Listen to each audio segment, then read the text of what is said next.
Nothing is either good or bad, but thinking makes it so.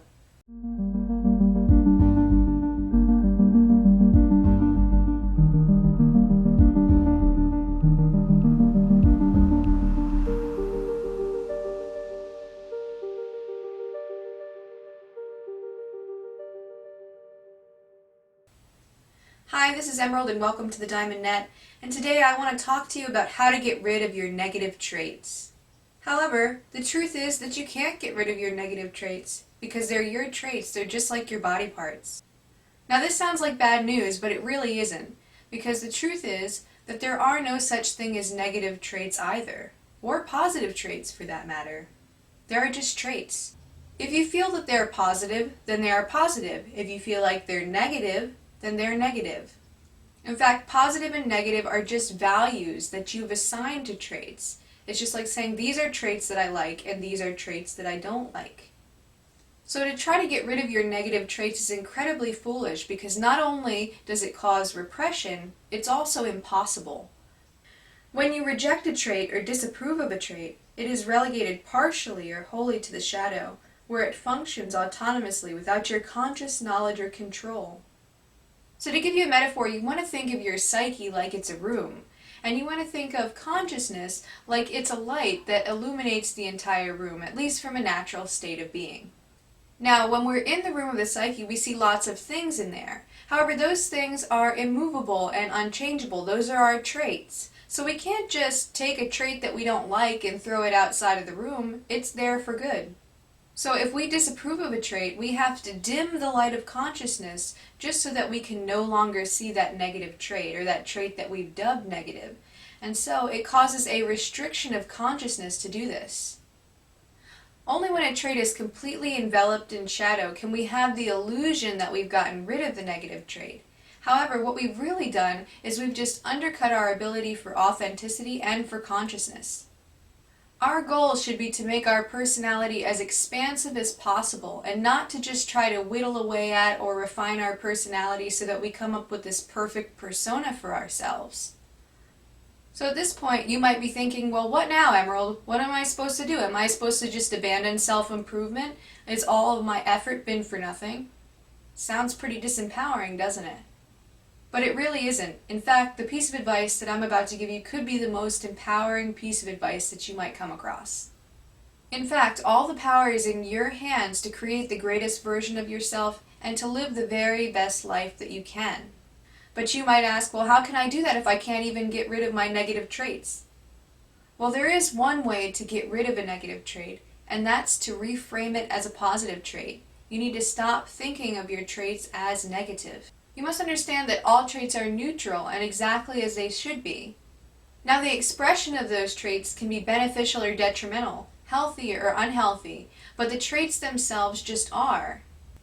So you want to first make a distinction between a trait and the expression of that trait. So for example, leadership is a trait, and it's actually a neutral trait. We in our society tend to think of leadership as a very positive thing, but it's actually neutral. It can be expressed in ways that are beneficial or detrimental. Like an example of a positive way to express leadership would be someone like Martin Luther King Jr. And a detrimental way to express leadership would be someone like Adolf Hitler. They're both leaders, but they're very, very different in the way they express their leadership. To give a metaphor, you want to think about a trait like very rich, nutrient-dense soil. Now we can choose to grow anything we want in that soil. We can choose to grow bad things, we can choose to grow good things. The main thing is going to depend on our choice and the amount of energy we use to cultivate them. So you want to think of the fruit from the plants that we cultivate in our soil of our traits as the particular expressions of those traits. Once we realize this, we can take all of our traits, both negative and positive, and make them the best that they can be. In this way, we can turn sewage water into wine. But how do we turn a negative trait into a positive trait anyway? How can we do this when we've historically felt negative about that particular trait? Well, the first thing is to find ways to love and approve of your negative traits.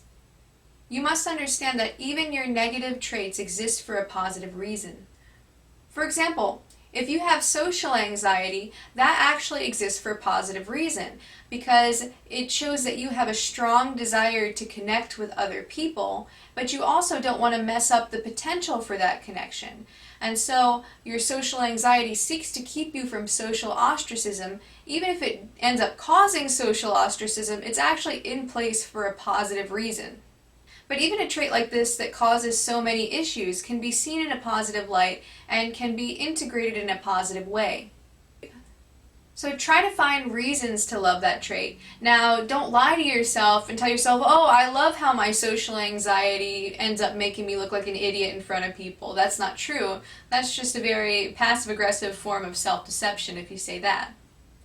But you want to find some aspect of that trait that's genuinely beneficial to you. So you might say, oh, because I've had social anxiety, maybe I kept away from making friendships with people who would judge me. Maybe I was able to find people who are better friends to me because I've actually stayed away from these toxic relationships where I can't be vulnerable around people. When we cultivate approval for these negative traits, we invite it back into our conscious awareness with open arms. It then transforms from a shadow trait to a trait of our conscious awareness, where if given the proper love and attention, it can then blossom into many beautiful things in your personality. This is how the consciousness expands. When we learn to love our disowned traits, the light of consciousness gets brighter and you start to feel genuinely comfortable in your own skin. But then you might ask, what about traits that I can't find a positive expression for? How am I supposed to learn to love a trait if I really can't genuinely see the positive in it? Well, there are certainly some traits that are harder to like than others, particularly if your society or social group doesn't like that trait, or if you've experienced traumas from a person who exhibits that trait. But even if it's difficult, it isn't impossible to find genuine positivity in a trait, because all traits truly are neutral. Well, the first step is to disengage from any negative self-talk that you have in relation to that trait. Don't criticize yourself for having it, just accept that you have it in you, even if you cannot see the positivity in it yet. Secondly, you must become aware of that trait completely. Now, I recommend going ahead and getting out a piece of paper and a writing utensil and writing these questions down and answering them in sequence. That way you can go back and examine your answers later. So here are the questions. Number 1, what is the trait that you don't like? Describe it fully. Number 2, how does it make you feel to have that trait? Number 3, what do you think it means about you as a person? Number 4, if someone else had that trait, would you feel negatively toward them too? If you don't feel negatively toward them, why are you okay with them having that trait but not yourself? Number 5, why don't you like having this trait? Number 6, does this trait stop you from getting something that you want? Number 7, if so, what is it that you want that this trait keeps you from? How do you think this trait keeps you from being happy or being loved? Once you've answered all these questions and become fully aware of your feelings toward that trait, you want to go back and scan your answers for signs of positivity. You especially want to look at the question where I asked you, how did you feel about another person who has that trait? Oftentimes, we're much harder on ourselves than we are on others, and so oftentimes with ourselves, we want to get rid of all of our negative traits because we want to be lovable. Whereas if we see another person with that trait, it's no big deal because we don't expect them to be perfect. It's a sign that we want to be perfect. We want to have the most love, and we feel like love isn't going to be given to us if we don't fit a certain person's standards or everybody's standards. Even knowing about this drive for perfection and this striving for love and approval can help us untie some of our negative feelings about our traits. Most everyone understands that it's impossible to be perfect, but still continues to strive for perfection. But you have to understand that even if you were able to achieve perfection, there would still be people who are haters. There would still be people who didn't like you. It's a losing game. But you might also ask, like, how do I know if a trait is actually mine? Don't some traits come up from repression and trauma and things like that? What if it's some adaptation that I've done that's not really authentic to me. Well, the truth is that all of your traits are authentic. Even your shadow traits are authentic. The truth is that being inauthentic is 100% impossible. You are always being you, no matter what. Actually, this truth kind of reminds me of a passage that I was reading in a book, Air Guitar by Dave Hickey, who's actually an art critic. It's a really great book. You should read it. But Dave Hickey was talking about Liberace's persona, and he had said something to the nature of, under all the fake tinsel and fake glitter is real tinsel and real glitter. But seriously, all of your traits are yours. It's all you. You have to learn to love all of your traits, so make friends with your demons. When we can make peace with our negative traits, amazing things happen and they yield hidden treasures to us. Now, to give a personal example, when I was in elementary and middle school, I was very often made fun of because I was unusual, nerdy, and eccentric, and all the time I was constantly like the butt of every joke because I was incredibly sensitive to teasing. So I was always coming up with schemes to try to fit in so that I didn't have to deal with all the pain of being socially outcasted. And so I remember when I was 11 and I was about to start middle school, I came up with this big, like 5-page long plan for how I was going to dress and how I was going to act and who my friends were going to be. And I was going to try to befriend the popular kids so that I wasn't so unpopular. Now, of course, this didn't work because I am unusual, I am very nerdy, and I am a bit eccentric. But whenever I turned 13, I finally decided that I was going to embrace it, and magical things happened. I no longer cared if I was popular anymore. I just sought to be the best nerd that I could be and become really accepting and interesting and authentic. And I really let my freak flag fly, too. And nobody messed with me anymore. They knew that they couldn't shake me, so they just lost interest. And in fact, I started to attract people who are a lot like me, and I was even sort of considered popular in the alternative crowd because I just felt so comfortable in my skin and my confidence brought people to me. So by embracing the traits that I thought were keeping me from being accepted, I actually found acceptance. And it was really one of the best things that I could have done for myself as a 13-year-old. That transition into my teen years was a lot smoother, and now I have some great traits because I embraced those negative traits of mine, those negative traits, early on in my teen years. So you can never improve anything by making a trait weaker or denying that a particular trait exists. You can only improve yourself by adding to traits that you already have. So I want to look at a couple of people who took a negative trait and transformed it into something really, really great.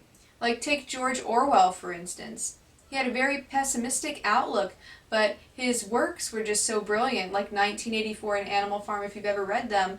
He actually pinpoints certain things about imperialism that makes people very, very uncomfortable maybe to face that truth, but he was able to distill it into 2 amazing books, as well as other works too. So for George Orwell, pessimism was one of his most positive traits. Or we could look at Chuck Close. Now, Chuck Close is an incredibly prolific painter. He's still working today. He started back in the 1960s doing like these really large photorealistic portraits of people, including himself. And so he always really relied on fine motor skills and ability to do things. But in 1988, he had an injury where an artery in his spine collapsed, causing him to be paralyzed from the waist down and also causing him to lose some of his motor function in his fingers. And so he had to find a brand new way to paint.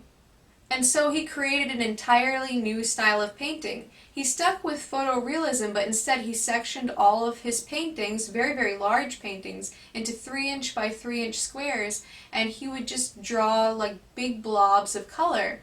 However, with all of these different squares placed right next to each other, if you back up far away, it looked just like a photorealistic portrait, only it has a very interesting texture to it. And so he was able to take something very, very negative, a very negative trait of his that he acquired later on in life, and turn it into something that's very, very positive. And I think that's specifically why Chuck Close has had the staying power that he's had. He's one of the biggest people in the art world today. So find the negative and the positive, and use your negative traits like tools to unearth deeper layers of personal growth and development. Make your consciousness as wide and deep as you can. Well, that's all that I have for now. I hope that you enjoyed this video. If you did, go ahead and give it a big thumbs up and click the subscribe button below.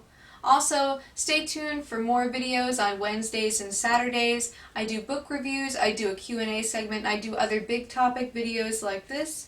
Otherwise, I hope that you enjoyed, and until next time, keep becoming more you.